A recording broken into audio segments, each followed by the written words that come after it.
Okay, so we're going to be going over 4.6, which is, it's called well versed, but what you'll be able to do is called finding the inverse. So you're going to be finding the inverse of a function given any representation.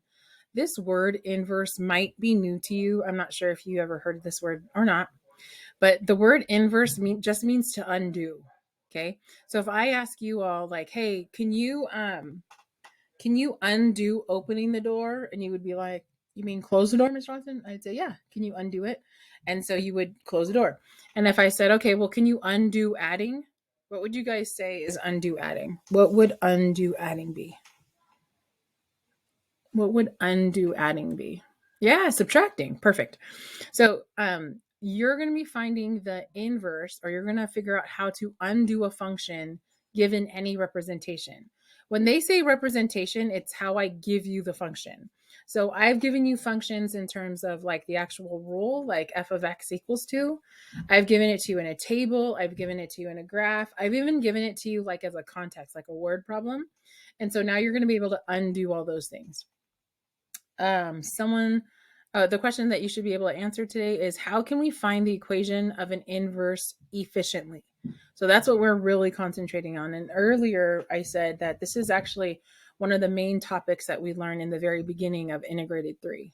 Okay, so just a little bit layered. So this next little part here says, in this lesson, you'll be able to use the characteristics of inverse functions to develop a deeper understanding of the relationship between the equations of inverse functions and a process for finding the equation of an inverse of a function. Keep an eye out for useful patterns and relationships between functions as you work on the problems. So your job as a mathematician is always going to be connecting how this is related to this. So here I'm going to pause this in a second so you guys can try this on your own. You are given this function f of x represented with a table equation. Use the two representations and the relationship you learned in the previous lesson to find an equation for f inverse. Everyone say this with me, f inverse of x. So we do not say f negative 1 of x. We literally say f inverse of x. So I've seen on some of your Flipgrids, you guys are saying this a little bit wrong. So we want to make sure that we're saying it correctly. That way we don't do any extra operations that I saw some of you all doing. Okay, part B is, what relationship do you see between the equations of f of x and f inverse? So the very first thing I want you to do is I want you to use both of these representations to find f inverse of x. Just as a couple reminders.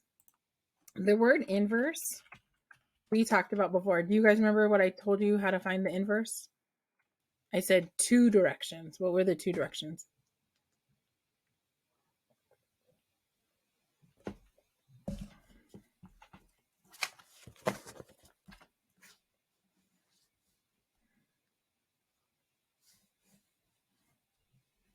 Yeah. The first one is to switch x and y, and then the second one is to solve for y. So if you literally take this, you can do both of these things. So to find the inverse, so you want me to make a table, Ms. Johnson? Yes. And you want me to switch x and y? Yes.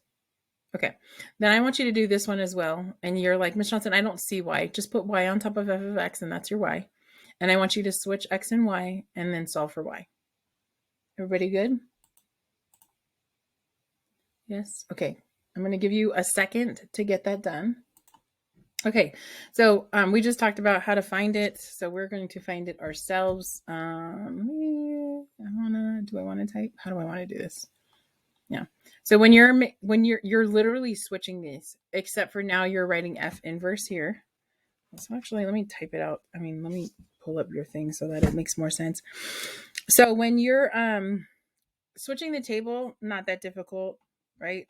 Not at all. Actually, I will build it on here. So I'm going to build this table, and I'm going to build this one first. So -1, 0, 1, 2, 3, not 4. And then this one is going to be -6, -5, -4, -3, 2. Notice those dots right there appearing. So then what I'm going to do is I'm going to add another table. It's going to be blue. So I'm going to switch X's and Y's, right? So I'm going to take all this and I'm going to make this my X. So now this is my X. This is technically now going to be called F inverse of X. F inverse of X. Okay. So I'm going to go -6, -5, -4. Oops. -3, -2. And then up here, I'm going to get -1, 0, 1, 2, and 3. Okay, so do you see these two? You should notice these two. Okay, this is what we see here. To switch X and Y here, I will do that over here. Let me see.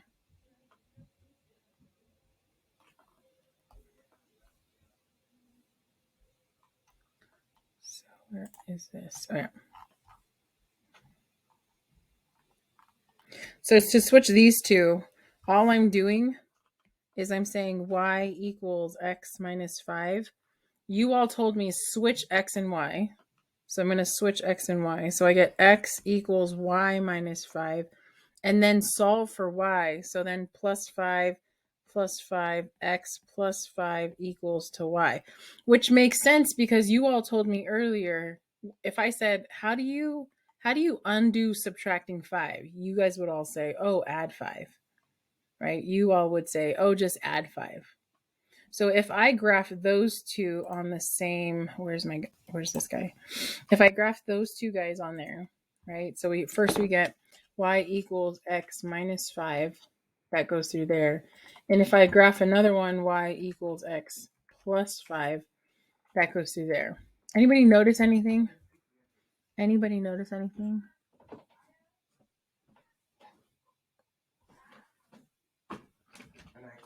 Yeah, they're kind of like opposites. We don't really use the opposites to describe it, although I do understand why you're saying that. But yeah, that's a bigger thing too. Someone said they reflect each other. And that's the huge part about this. Okay, so let's see if that's true necessarily. So it says this time you're given f of x represented by an equation and a graph. F of x represented by an equation and a graph. And then the line y equals to x is shown as a dotted line on the graph to help you. Use the two representations and the relationship you learned in the previous lesson to find an equation for f of inverse of x. So you're going to do these two things. Remember, someone told us switch x and y, and then someone just reminded us again, it's a reflection of it. So get those two things done, and then we'll check on how well you did them. If you feel better about graphing them here, do it. All right, so for this one, when you're reflecting things, like I like to pretend that this is the fold, that these two are going to come together. So when I'm going to graph this, I'm going to pick a point, say like this point right, where's a good point? This one right here. Do you guys all see this point? It's a 3, 0. When I reflect it across, where will it end up? If this point right here is 3, 0, so this point right here is the point 3, 0, right? What would it turn into?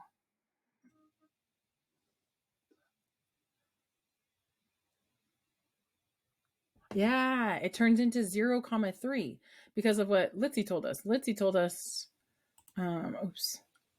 just switch your X and Y's, Miss Johnson, then you're good. So you want me to take that X and make it my Y? Yeah. And make that Y my X? Yeah. So 0, 3, done. So that point is going to go right there? Yes. And then if you chose another point, I don't know. It's another good point to choose. This point right here, what's this point right here? This point looks like, let's see, this point right here. You guys all say this one? Looks like the point 7, 2. What would it now be? What would 7, 2 now be? 7, 2. 23? 7, 2. What would 7? Yeah, 2, 7. So then you want me to graph 2, 7. Let me reflect him. 2, 7 is right here. Do you guys all see my line forming? Did I do that wrong? I put it at 0, 3. What happened? Did I move it? Did it move? Sorry, this guy's not here. Ignore him. So do you guys all see how that line is looking now? So then I could take this, make it go through here, and obviously through here, through the point that it's reflecting through. And that's what I get. You see that line right there? So then if I wanted to write the equation of this line, in order to build an equation of a line, right? So first let me get my 1/2 parentheses x minus 3. Oops. Right? If I want to build the other one, all I need is two things. Do you guys remember the two things? Yeah, it is okay if they intersect. Good question. What are the two things I need to build a line? The what and the what? What are the two things that I need to build a line?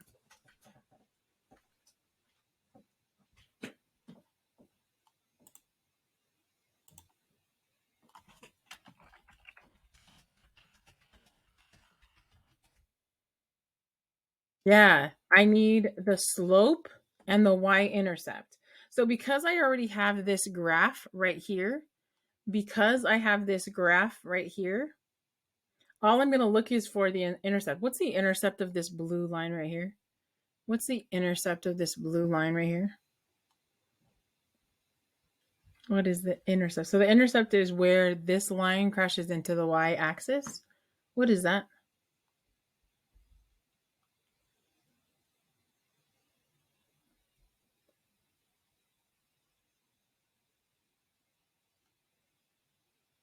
Actually, it's just 3.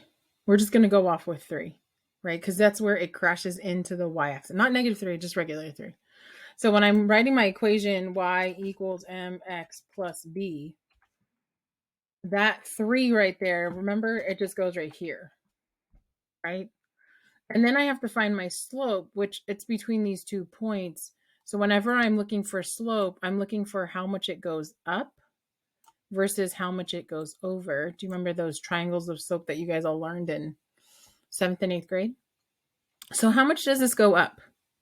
How much does this go up?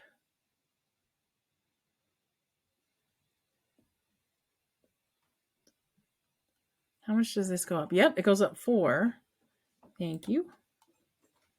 It goes up 4, and then how much does it go over?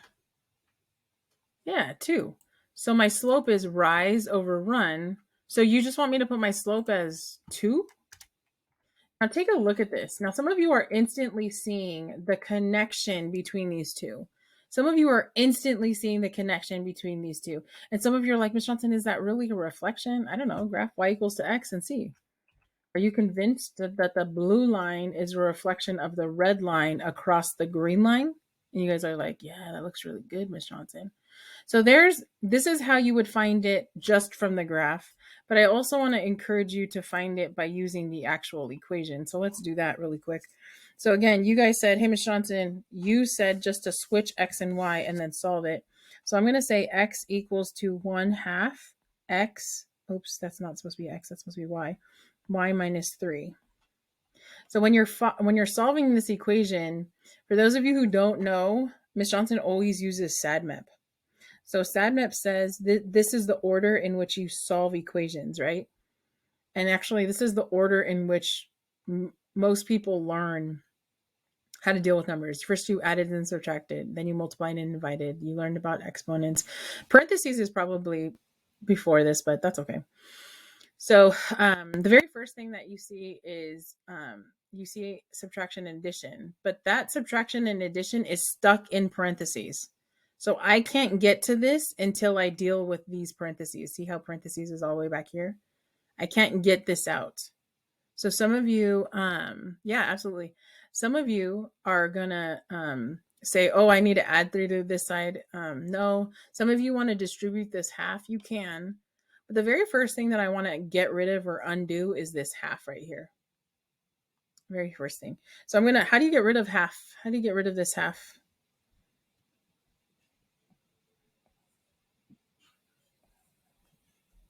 Yeah, very good. You're going to multiply by 2.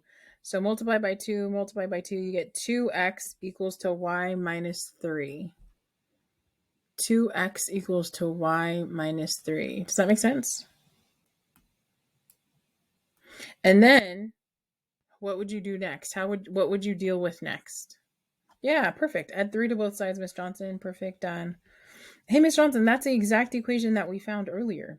Exactly. So which way do you like better? Do you like solving it algebraically? Do you like finding it using the graph?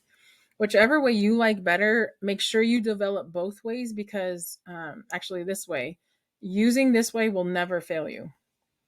The graph, I'm not saying the graph will fail you, but the graph is based on your really good points that you're using, right? It was good that they gave me a good point. It was good that they gave me a good point here. But these two things are definitely related, right?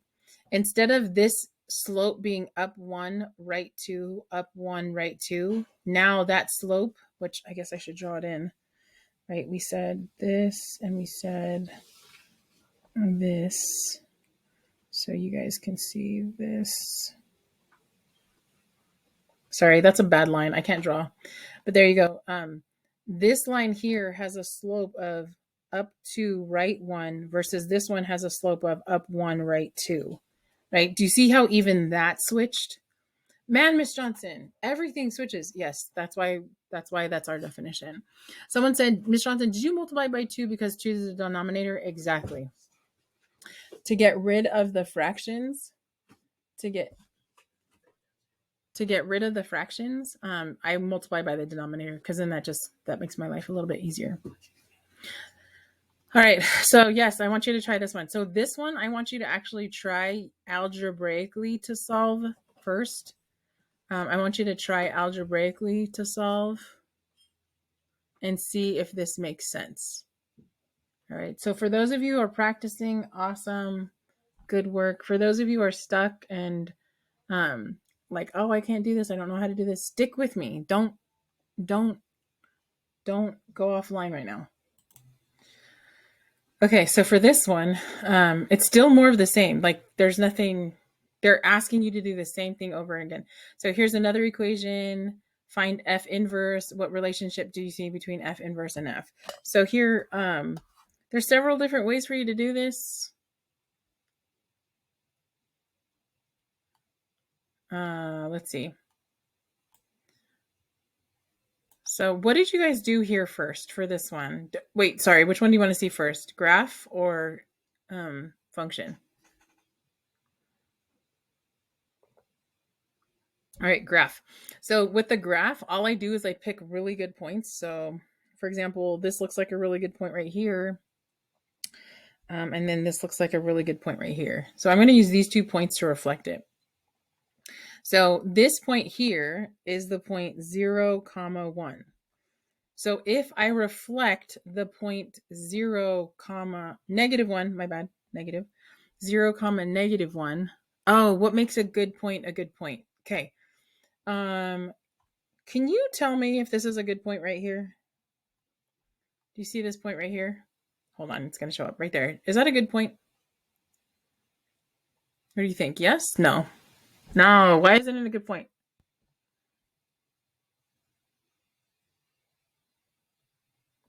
It's not that it's far away. It's something else. I'll show you. This is a good point right here. And I think that's a good point. Looks like a good point. This one looks like a pretty good point. That one's a good point. And that one's a good point. That one's a good point. And that one's a good point. Yeah. Someone said you can clearly see what the numbers are here. But here I'm like guessing. I'm like, I don't know. Is it like 3.5, 9.5 kind of thing, right?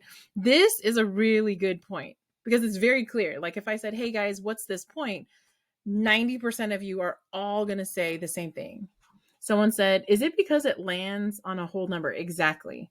Because with graphing, it's not good to guesstimate, right? Because graphing is not, graphing is an exact thing, not an about thing.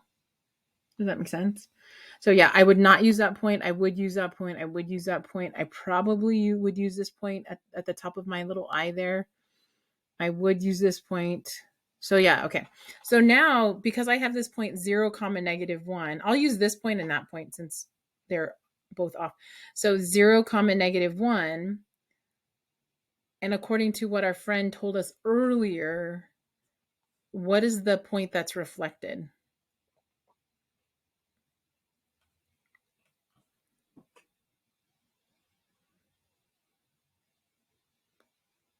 Yeah, very good. Negative 1 comma 0. Good job. So all you do, Miss Johnson, is switch your X and Y. Yep, that's all we're doing.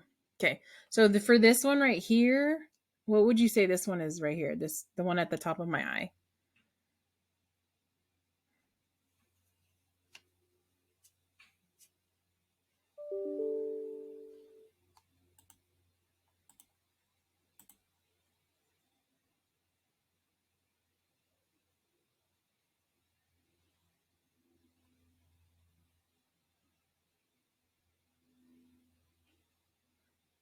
Yeah, very good. Someone says this point is 2, 5, and it will be 5, 2. Very good.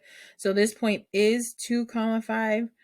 And when I inverse it, I don't know what word I will use right there, is it's 5 comma 2. You guys all see that relationship? This one's across from this one. This one's across from this one. Does everybody see that? So if I was a really good, drawer, actually I can do this. I can kind of cheat here. I'm going to cheat right now.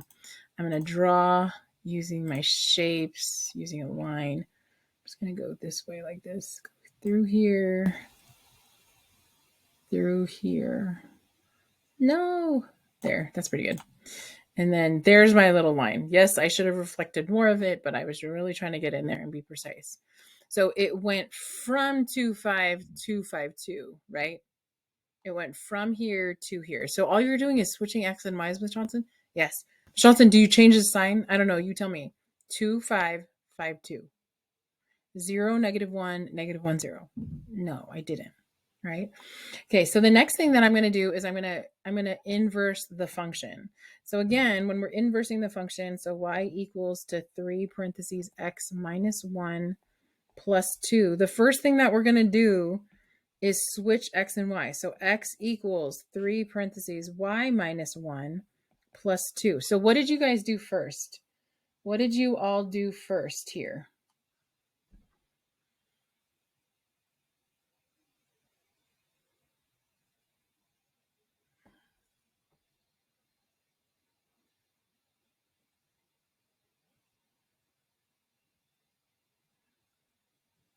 So someone says, Miss Johnson, I subtracted 2. That's one step. So this right here, there's a lot of different steps that you can make. So someone says, Miss Johnson, I multiplied first. And someone said, Miss Johnson, I subtracted 2 first. The answer is yes. It's whatever you saw to do first. So because someone said to multiply first, they're thinking, let me simplify this right side before I start moving things. That works. This person who said let's plus 2, they're using SADMAP. They're like, oh, she said if there's addition outside, I'm gonna take care of it. So I'm gonna do the multiplying way first, just because I think that's the way I would have chosen if I was your age-ish, right? So we are just switching x and y. Yeah, and then solving for y. Exactly. Exactly. So here goes. So I go x equals to 3y minus 3 plus 2. So now that I have this, what would I do now? Now that I have this, what would I do now? I need to give you guys points. Why am I not giving you guys points? Some people are like on it. Where did my attendance folder go? Here it is. It's right here, guys. Yeah. Okay. So someone says, Miss Johnson, subtract. So yeah, I would subtract and or actually simplify. I think that's the right word. Negative 3 plus 2 would be negative 1. So I'm still simplifying. X equals to 3y minus 1, right? Sorry, I'm giving points out now because I see some people working. Very good. Very good. Okay, so now that I have this, now, I mean, if you were thinking about SADMAP, SADMAP is a great place to start right here. All right, so now what do you do?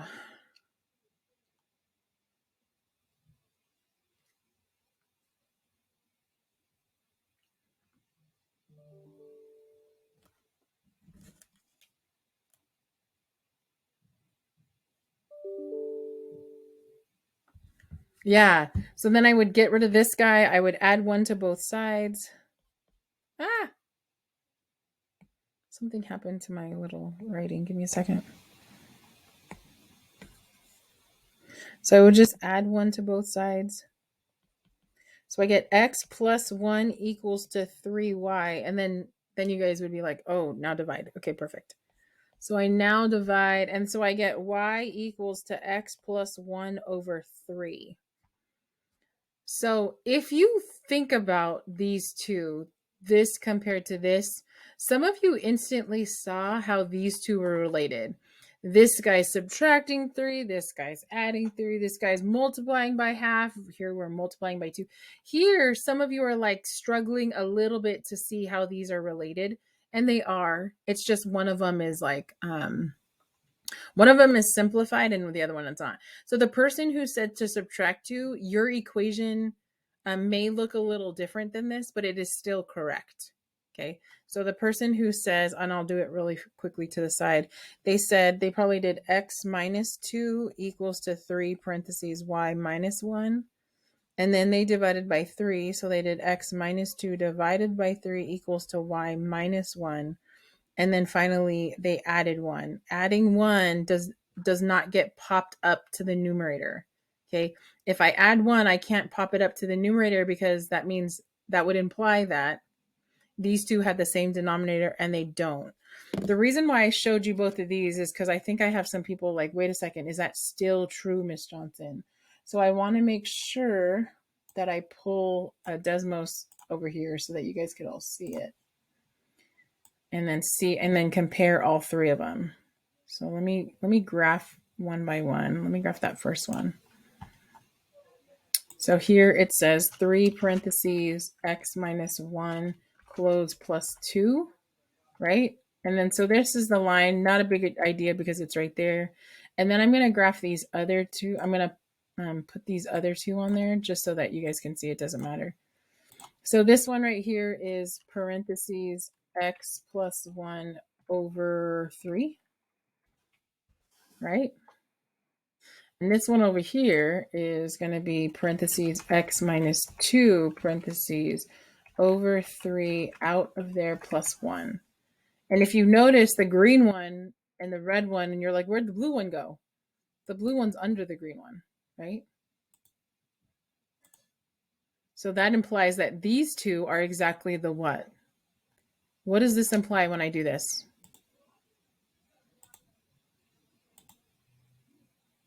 What does that actually mean? Yeah, they're the same. So because they're the same, did it matter that, one of my students said, Miss Johnson, multiply out that, or Miss Johnson, no way, subtract 2. It's the same, right? So there are certain things that you do throughout your day that it doesn't matter what you do first. So I usually use making my bed or brushing my teeth. Does it matter which one I do first? Making my bread, making my bread. I would really like to make bread. Making my bed or brushing my teeth first? No, as long as both of them are done. But there's certain things in math, right? Like I have to put my socks on before I put my shoes on. Those orders matter, right? In baking, my friend who's my little baker over there, like, yeah, certain things matter that you have to do that I didn't realize that you had to like order matters. Totally order matters when you're baking. Some of you are like, Johnson, what did you do out of order? I cracked an egg. I opened it. Don't worry. I didn't stick a whole egg in the batter. That's gross. So are you feeling a little bit more comfortable about finding inverses? Because that was our question. Our question from the very beginning was find the inverse. Are you all now able to find the inverse? Is that a check? Yeah. So no matter what representation I give you, like if I find a table, everyone's good? Yes. What about an equation? Yeah. What about a graph? Yeah, some of them I think I like better than the others. Like I definitely my favorite one is finding a table because really all I'm doing is switching x and y. That's my favorite way.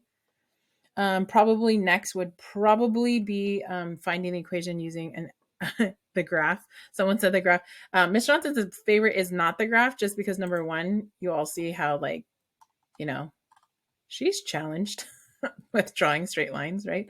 But the other reason why, on the serious note, the other reason why I don't like finding it on a graph is if I can't find a really good point, then my picture won't come out right. right? So I'm dependent on the person giving me a good function to start with, right? So the last thing that they said that we'd have to do is how can we find the equation of an inverse efficiently? We've done that.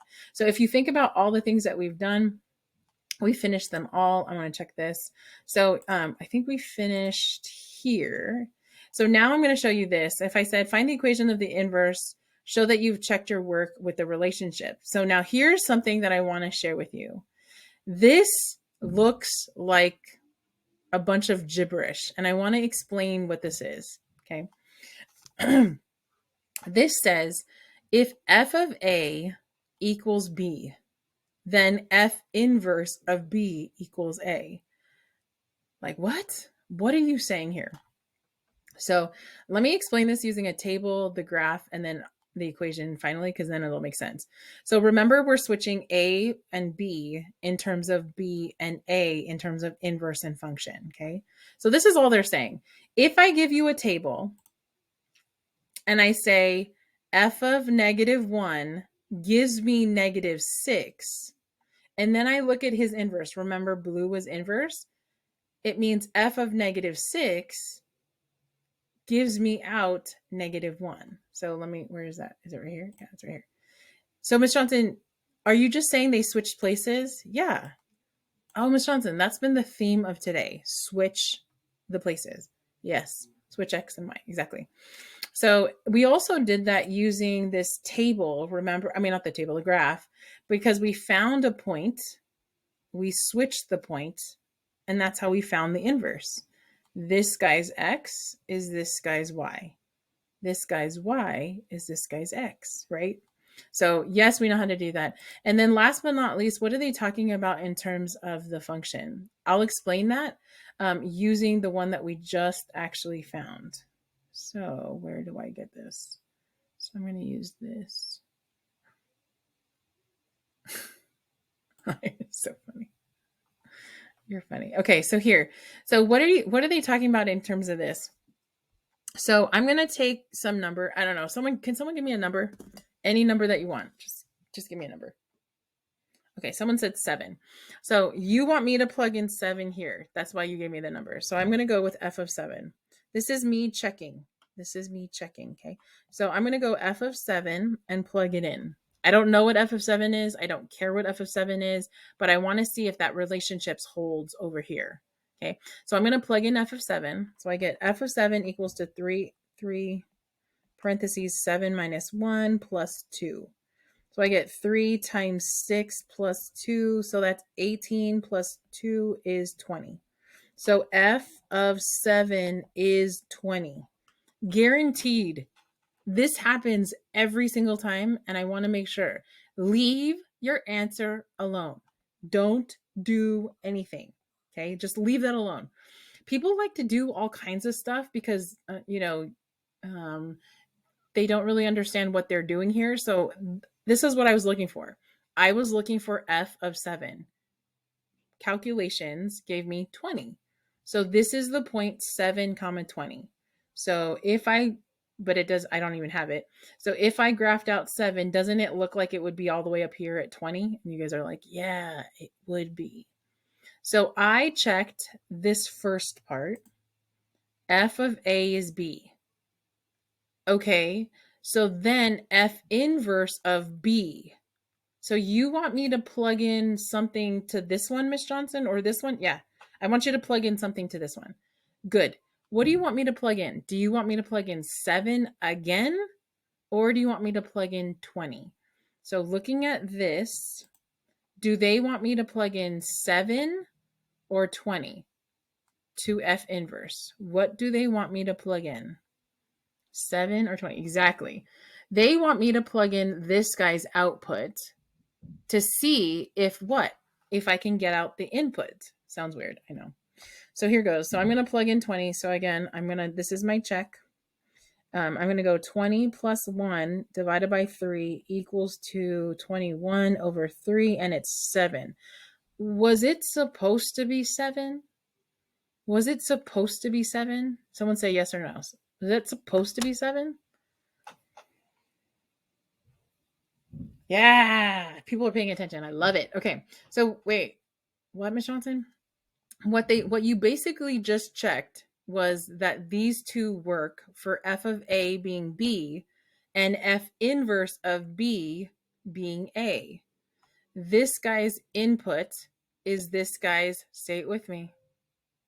This guy's input, function's input is inverses output.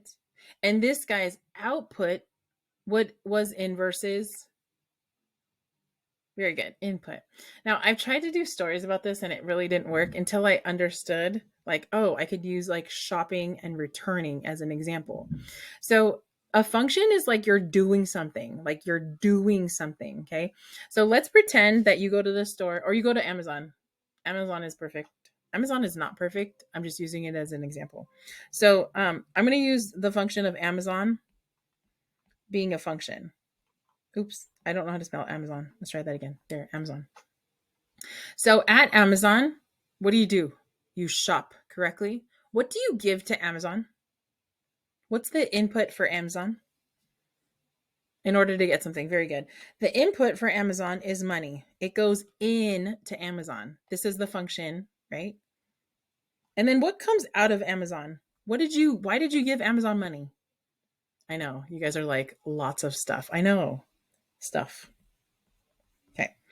So the inverse of shopping at Amazon, what would the inverse of shopping at Amazon be? Shopping. Yes, returning. Okay.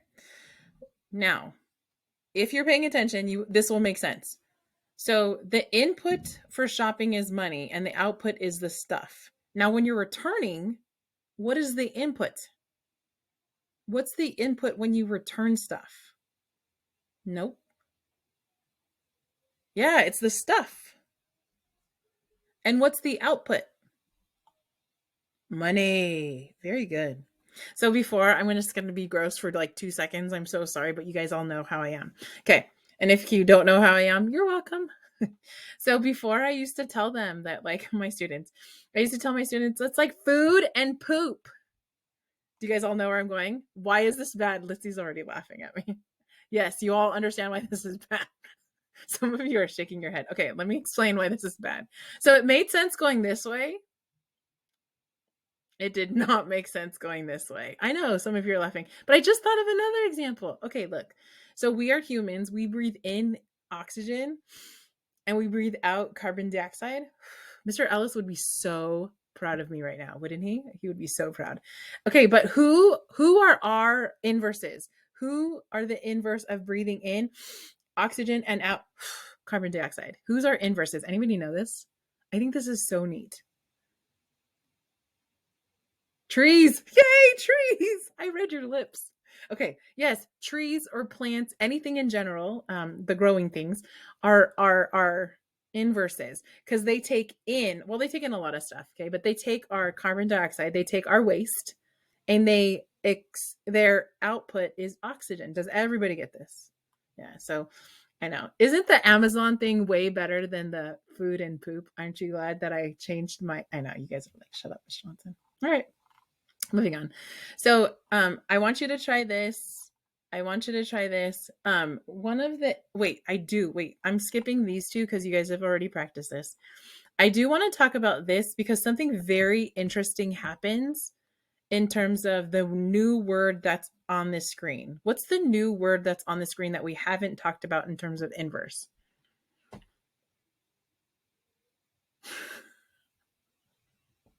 Yes, very good. Thank you for paying attention. Awesome. Okay, you guys are so good at observing. That is the biggest thing that I want you to be. Like, people don't think observing is a math skill. It's a huge math skill, right? So you're looking at this page, you're like, yeah, I know what F is. Miss Johnson, she taught me what F inverses is. I'm really, feeling confident. And you get to this word domain. Yikes, right? We haven't talked about domain. So I want you to think, if you really think about our definition that we talked about in the very beginning, you can kind of figure out what this is going to do when you graph this equation here. Okay, so I'm going to skip really quick right here. So first it says graph the equation The graph and the equation of f of x are given. Boom, boom. Find the inverse of the function and graph it. So first thing that I want you to do is I want you to graph the inverse. You can graph it on the same exact one, I don't care. And then I want you to talk about the domain. I know. As I think the interesting part about domain for me is as a student, I was like, what is the big deal? But then as a teacher, I understand like why it is a big deal. So just for now, just like let it sit on its own little side for now and just find the picture. So for those of you whose favorite ways to find the graph right now. Do your best to draw, do better than Miss Johnson, of course. And then for those of you who are, I do want everyone to try this because this one is there's a little tweak to this one that I have to explain. Okay, so I'm going to give you a second to do that. Okay, so the reason why domain matters, is because I want to show you the graph of this. So when I show you the graph of this, where's my graph? Here it is. So when I graph this guy, right? When I graph x plus 3 squared minus 1, it gives me this whole thing, right? But then they said, no, I only want the right side. And I'm like, oh, okay, I only want the right side. Hey, why do they only want the right side? Because when you guys reflected this, it would look like this. Like, okay, so this point is -3, -1. So now it's -1, -3. And this point is -2, 0. So now it's 0, 2. And then it just kind of goes, what is that? -1, 3. So 3, -1. So it looks kind of like this, right? Okay, looks like that. Now, can you imagine if I drew in that other side of the parabola? It will look like, sorry, it doesn't look like a parabola, but can you just pretend that that's a really good looking parabola? Is this a function? Is this a function? Yes or no? Do you guys remember what a function is? A function is for every input, there's only one output. And so we use the vertical line test like this, right? Like this. So I'm going to use this edge of my Desmos page as my vertical line, and I get these two outputs. So no, dark fuchsia plus light purple pink is not a function. So there, you're like, Ms. Johnson, is that why they restricted the domain? Yes. So wait, why did they restrict the domain again? Because if they didn't restrict the domain, the inverse is not a function. The inverse wouldn't have been a function. So whenever you see these domains restrictions, it's because this part of it would now like disqualify it from being a function. Does that make sense? So that's why they only did this one side. All right. Let me do, I'm not going to do the takeaways this time. Let me just solve this and then you'll see why it does that. All right, so here's my equation. Here's me switching. And then I'm going to solve. So I'm going to SADMAP this. So this one, I can't, that's an exponent there, so I can't do anything there. So let me SADMAP this really quick. So is there subtraction and addition? And you guys say, yeah. Oh, when I reflected, someone asked, how did I get that sideways parabola? So when I reflected it across the y equals x line, I get this, right? I reflected it this way. But this part here would not qualify it to be a function. So it actually doesn't exist.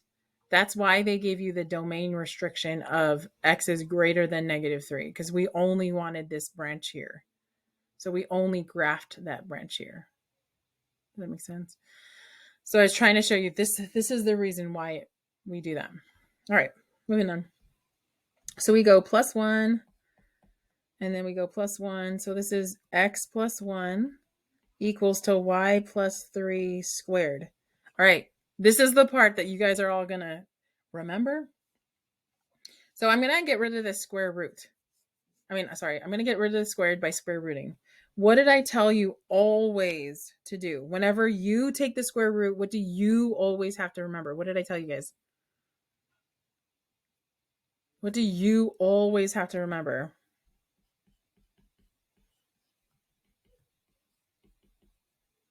Yeah, the plus or minus. So, Miss Johnson, so I have to include plus or minus. Yes, because there are two branches to that plus or minus. Obviously, here we're going to be using the plus side right here, this part here, this part here. So that's why I'm going to cross out that plus in a second and say I'm not going to be using that minus sign. I'm only going to be using the plus side. So here's your function. It's x plus 1 minus 3 equals to y.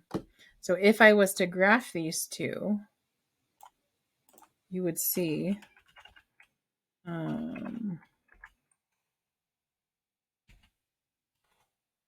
these. Do you see how that one came out right there? Oops, where'd it go? So then I do want to restrict this. So this is how you restrict it. X is greater than or equal to negative. Don't worry about the restrictions. I'll show you how to do that later. But now do you see how they're perfect reflections of each other? Okay, very good.